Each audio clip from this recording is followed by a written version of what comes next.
I don't know how to start. Should I say hi, everyone? Hey YouTube. Hey, YouTube. God.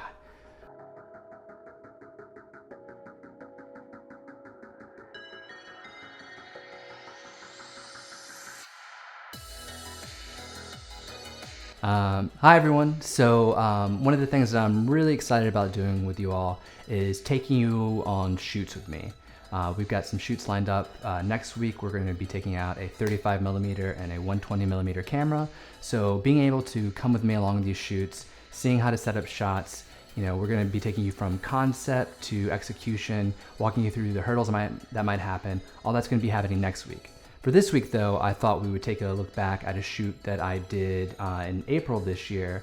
COVID had just happened, so I'd been shooting a lot around my house, and I decided that I would make a little video about how those setups should look, basically. Basically, how to shoot effective portraiture in your own home. Take what's around you and get the shots that you want. So we're going to be looking at that today. So if you like what you're seeing here, if you're finding this helpful, please make sure to like and subscribe. It really does help. And I can't wait to do some film photography with you guys next week. Thank you. Hi, everyone. We're about to get started on our first portrait shoot of the day. The idea behind all of these shoots that we're going to be doing during the week is basically utilizing, what's in our home, what's in our immediate view, to try and create some captivating images. A lot of my work that I do for myself, even before the quarantine, I would shoot, in my house, in my yard, because I have a 9-to-5 job, and so coming home, I didn't want to have to go out to a location with people. I just wanted to shoot. So that's kind of where I got started with my own photography, and so hopefully I can give you guys some tips if you're not used to doing that, and we can create some great pieces together. Let me show you my setup that I have, and we'll get started. So here we are. This is the doorway leading into our bathroom. I absolutely love this wallpaper. When I say I love it, I mean I love it for photo shoots, but I absolutely hate it for, a home. So during the quarantine, we're actually going to be taking this wallpaper down, but before we do that, I thought it'd be good to actually kind of use it as a backdrop for today's shoot. Let me just show you kind of what we're working with here in terms of equipment. A Canon 5D Mark IV, good to go. And then I have a speed light position there to bounce off the wall and just sort of give me some fill light against my face. So as you can see, it's kind of hard to see, but if you can tell, it's a very narrow space, but I'm still going to be able to utilize it to hopefully get some good shots. So let's go ahead and get started and see what that looks like. All right, so we're going to take a few shots and see what we have here. Basically, I'm going to be using a nice little remote. I got this sucker off Amazon. This thing is amazing if you're doing self-portraiture.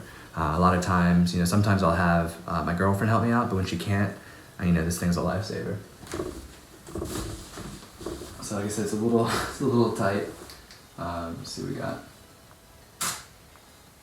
And then I'll generally do just a few, just to see. All right, let's check it out. These are looking pretty good, actually, as is. I think, though, we could probably take it a step further and start adding in, some props. One of the things that I'm a big fan of is just adding in a few props, a few elements, just to sort of give the image a little bit more story and a little bit more depth. So, I'll grab a few things and we'll try it out, see what we can do. All right, guys, so recently I've become kind of obsessed with old frames. So I've gotten some old frames at a thrift store. I keep them up in my attic, and I was going to put some pieces in here, but I think these will actually work for our shoot today. Let's go with the gold one. I'm a sucker for vintage gold frames here, so we'll give it a shot here. All right, same setup. Just adding one prop, one extra element to it. We'll try this first.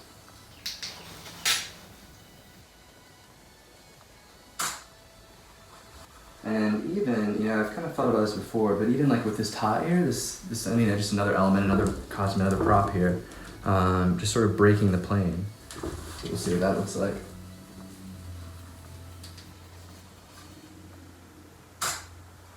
And a lot of my images, I try to create sort of a narrative with them.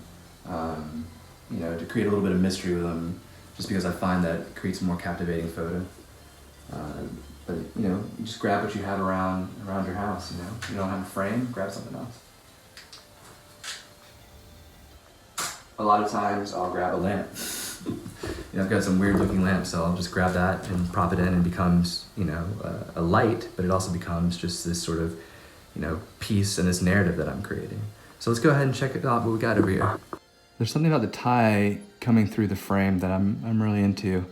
I wish my head wasn't so cut off, so I might do it again and try to get my head more in the actual frame. I might try a different frame too, but yeah, I mean, that's kind of sort of the concept that we're working with is, you know, being, you know, a part of your house, being, you know, a picture on the wall. And, you know, this is all, you know, made with stuff that, you know, is in my house, this ugly wallpaper and these sort of old frames that I got for $1. Try it with the new frame, see how it looks. Going with the tie over and just taking a few shots. And actually, you know, as you're shooting, sometimes you'll just have some weird ideas. You know, what does it look like if I actually push through, you know, the frame? What's that gonna look like? And just sort of creating that story as it kind of comes together. And I don't know if that's gonna even work, but even if a hand, let's try with a hand. It's tricky with this sometimes. So yeah, let's see how that turned out. Let's see how we got. And that's actually not bad. I mean, I don't think it's gonna work, but it's something I can play with. A lot of times, what happens is I'm just sort of playing around, right? Like I have a general idea of what I want to do and how I want to do it. You know, my idea was, all right, let's shoot portraits today. What do I have around my house? What's my backdrop? What's my best backdrop to use? And then, you know, testing out the lighting there, getting that set up, and then just bringing in other elements to that backdrop, to enhance that backdrop and to create, you know, a narrative, to create a story. That's not bad. That is okay. It's really out of focus though, but I kind of like it for now. And no, I think my favorite one is me pushing through this frame. And if I can get the focus right on that, I think that could be a winner for me. But even that, you know, again, if I can just get the focus correct on that, I think I can make it work. You know, it's difficult sometimes shooting, you know, self-portraiture with the remote. I probably should go up on my aperture, but I don't want to. So we'll try it again until I get the shot I like. But I mean, that's what it is, right? You know, just playing around, having fun. You can still shoot captivating images even if you're at home. And, you know, part of that is just looking around you. What do you have and what can you make work?